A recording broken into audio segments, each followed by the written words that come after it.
O patrimônio, no meu conceito, ele contempla o ego. Oh, patrimônio. Mas ele não te põe dinheiro no bolso. O que te põe dinheiro no bolso é o dividendo.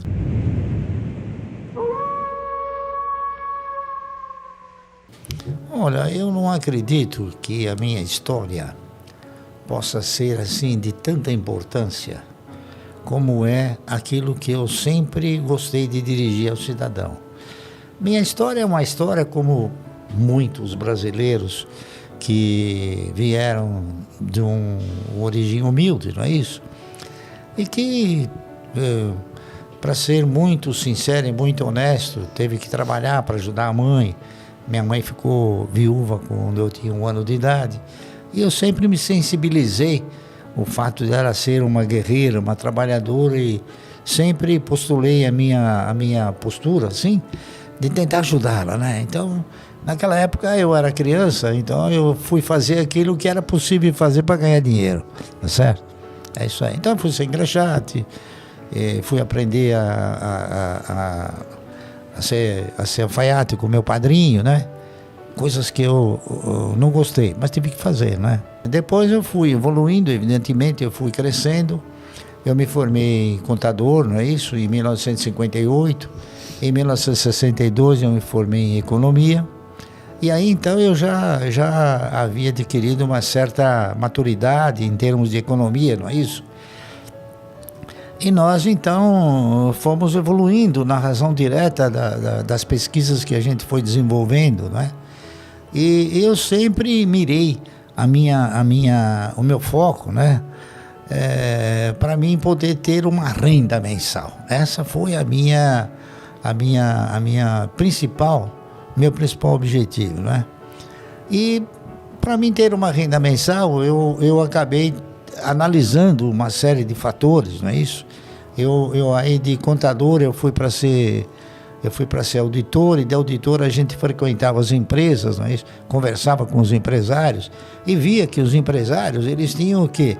Eles tinham uma forma generosa de ter uma renda mensal através do quê? Através da participação de lucros, etc, né? E isso foi evoluindo em mim até que um belo dia eu falei, bom, eu vou ingressar nesse universo de investidores, não é isso? E comecei pequeno, comecei comprando, insignificância, né? É que o universo, ele oferece para você uma perspectiva fantástica, tá entendendo? Fantástica. É uma pena que o brasileiro, ele não tenha tido a preocupação de examinar isso, entende? E ele, segundo a minha observação, ele sempre tem sido monitorado pelo banqueiro no sentido de seduzi-lo a dizer, olha, se você comprar ações, você vai ficar pobre de repente, não é isso? E não é. Ele pode ficar rico de repente, tá entendendo? Pobre nunca. Então, e o brasileiro hoje ele não compra ações porque ele tem medo de entregar os seus recursos para pessoas competentes. E aí ele prefere entregar seus recursos para pessoas incompetentes. O camarada que coloca o dinheiro na poupança, na razão direta que você acaba alcançando uma cultura de investimento. Cultura de investimento é saber na mão de quem você coloca o seu dinheiro, né? Você vai ver que, em última análise, vai na mão da Dilma, foi na mão do Fernando Henrique, foi na mão do Lula, né? Foi na mão desse bando de incompetentes. E da maioria dos economistas no Brasil, que a maioria dos economistas, eu não sou nenhum gênio, veja bem, mas a maioria dos economistas do Brasil, eles são PhD em olerite, eles querem emprego, eles não são pessoas que assumem riscos, tá entendendo? Então, por isso talvez que o Brasil nunca tenha tido um plano. O Brasil teve conversões diferentes, que foram denominadas como plano, mas nunca foi um plano. Plano é uma estrutura organizada de maneira tal que você enxerga um objetivo final. Bom, o preço, evidentemente, ele é um dos componentes, não é isso? Ele é um dos componentes da decisão que você acaba tomando. Mas ele não é o único componente, não é isso? Ele, conforme disse, é um dos componentes. É preciso que você tenha o quê? e você tem um elenco de fundamentos que possam te conduzir a você exercitar uma carteira de renda mensal. A minha visão principal é carteira de renda mensal, que eu faço isso desde 1971 e vou continuar fazendo até não poder mais, tá certo? Porque é a única trajetória capaz de te conduzir ao quê? A você ter um futuro estável, tá entendendo? É a única trajetória, não existe outra. Eu não interpreto nenhuma análise sobre a Bolsa. Primeiro porque você não compra e nem vende ações da Bolsa. Você compra ações de empresas. Então, eu me preocupo sim com o desempenho das empresas. E você tem, nesse contexto todo de negociação, você tem boas, mais ou menos, e ruins empresas. O importante é você selecionar as boas e investir.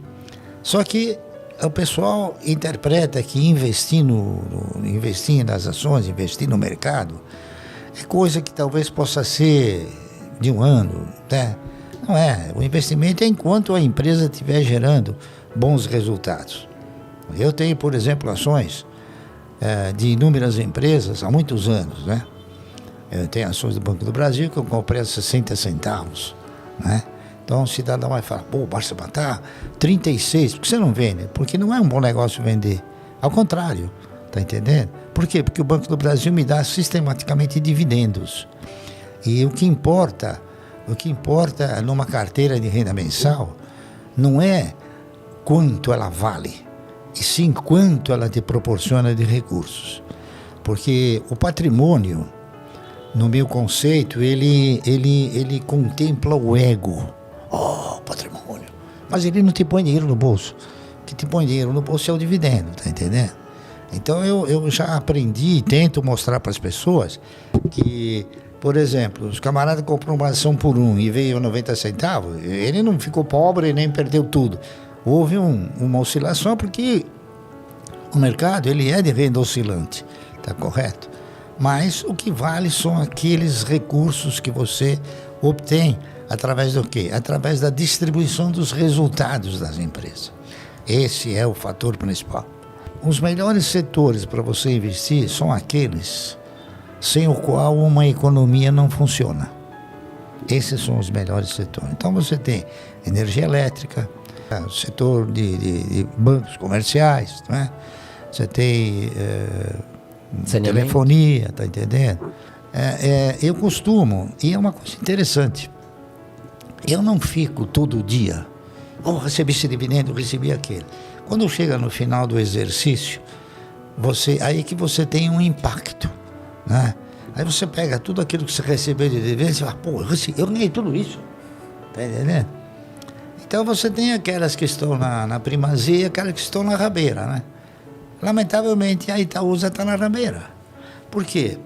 Porque a Itaúsa, ela foi ao longo do tempo, igual que o Bradesco, ela foi ampliando a sua base acionária e ela ficou com uma base acionária acima, talvez, daquilo que se recomendaria para ela gerar um bom dividendo.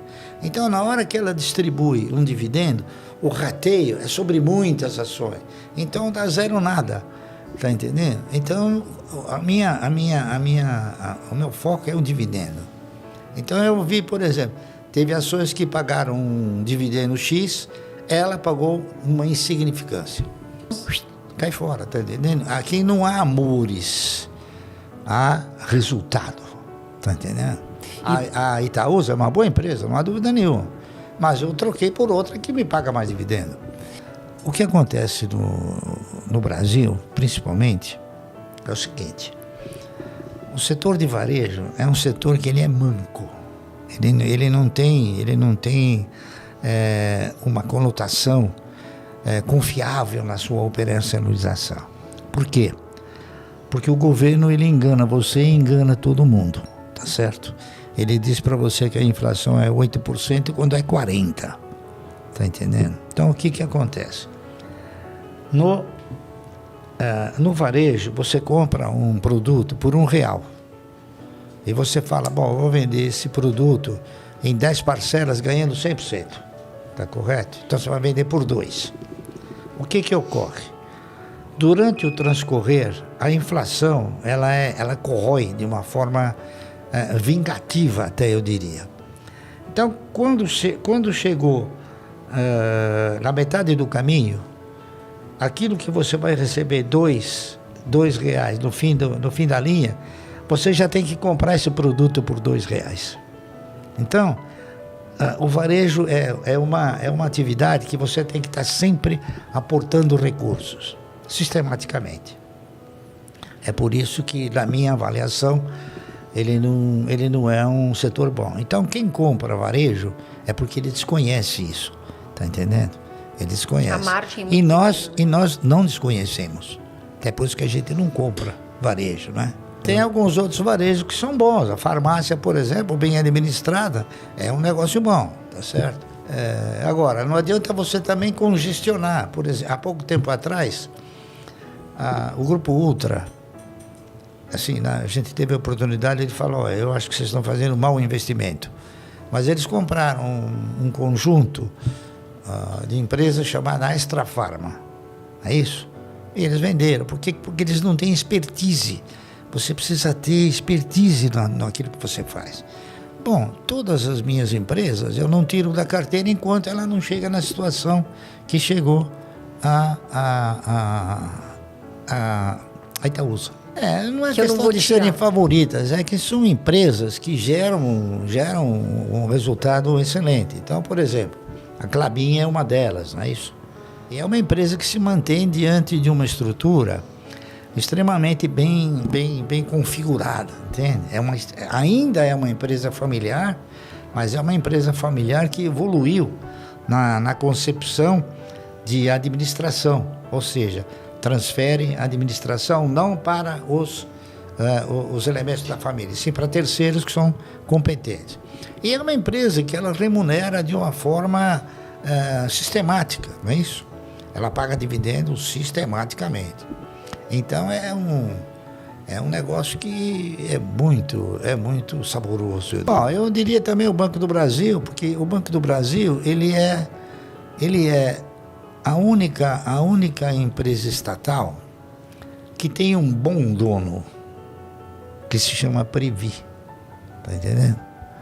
Porque ela também é uma empresa controlada pelo governo, né? O governo mas ela tem a Previ. E a Previ não são os políticos, são os ex-funcionários, entendeu? Então há uma preservação muito mais eficiente no caso do Banco do Brasil. E uma terceira empresa também, eu diria a Unipar, da qual eu faço parte como membro do conselho, né? Que são atividades que são importantíssimas numa economia, tá entendendo? Então essas três aí eu digo que são importantes, mas eu tenho outras também que são importantes, né? E que eu também não declinaria porque tenho absoluta certeza que elas nunca vão me decepcionar.